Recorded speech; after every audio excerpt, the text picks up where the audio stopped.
All right, thank you, Ms. Secretary. I will begin. I mentioned in my open remarks that I appreciate your commitment to upholding the sanctity of human life in your capacity as the Secretary of Health and Human Services. The pro-life community was deeply concerned by numerous actions that was taken during the Biden administration that undermined the right to life and the conscience of rights of pro-life Americans. For example, the Center for Disease Control revealed at the end of the Biden administration that the CDC funded nurses in Mozambique were performing abortions that violated the Helms Act, which prohibits U.S. foreign aid from funding abortions. In addition to that, the Biden administration punished states by denying them Title X funding for refusing to provide abortion counseling in violation of state law. Can you talk to us for a couple of minutes or whatever about steps that you see the department are now taking to protect the right to life and the conscience rights of pro-life medical providers and also medical students? Yes, Mr. Chairman, every abortion is a tragedy. I don't believe that our nation can live up to its role as a moral authority around the globe when we have hundreds of thousands, if not a million, abortions per year in our country. And under President Trump's leadership, I have ended federal funding to the kind of the programs that overseas programs that fund abortions or counsel abortions. And we have withheld the Title X funding from NGOs that refuse to differentiate the funding streams so that the federal government and my agency can't tell whether money that is being sent to that agency is being used for legitimate family planning issues or it's being used to counsel or fund abortion. And we have said that as soon as they differentiate that, we would begin refunding them. I think at this point, the administration is now fed up with that. And the budget that is proposed by OMB is a budget that cuts out Title X funding because they don't believe that these NGOs can actually, in good faith, comply with the law and with the EOs. Thank you. Well, I appreciate that, and like I said, I appreciate your commitment to that for the president's vision.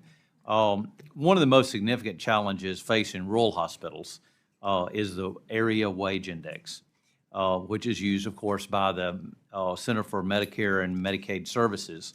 And as you know, under the reimbursement formula used by CMS, mandates that the area wage index remain budget neutral, and high wage hospitals receive a higher reimbursement rates, whereas low wage hospitals receive a lower reimbursement rate. This system has the perverse result of preventing low wage hospitals, many of which are in rural areas and underserved communities, from paying higher wages. By keeping these hospitals at the lower end of the wage spectrum, they cannot compete against higher paying hospitals, increasing their risk of closure, which I referred to earlier, and locking them into a downward spiral. During the first Trump administration, CMS attempted to address this disparity. However, the Biden administration did not successfully defend the policy when it came to the courts. Therefore, rural hospitals again confront this downward spiral of the CMS area wage index. Can you tell us if CMS has taken any steps under your leadership to review the impact of the area wage index on rural hospitals?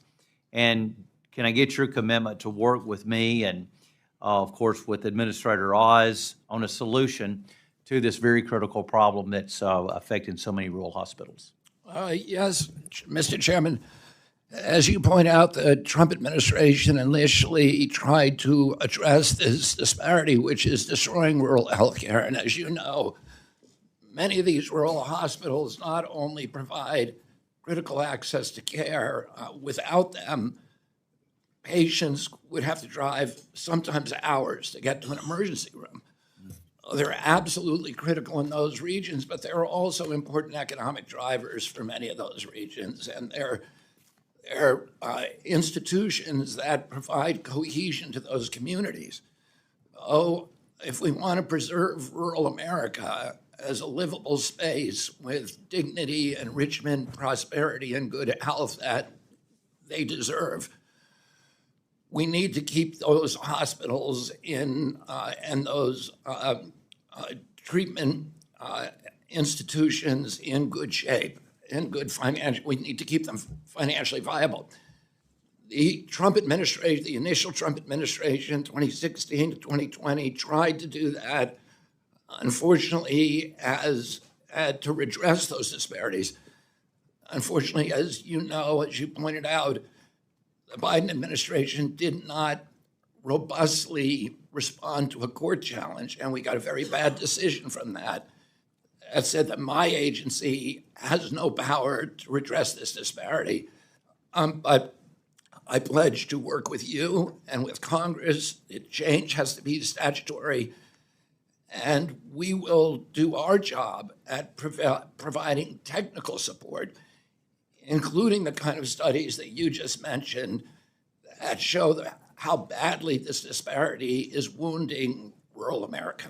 Yeah, well, thank you. And like I said, someone who represents a rural state, it is certainly, I hear about it almost every day or very frequently, so I appreciate your commitment to that.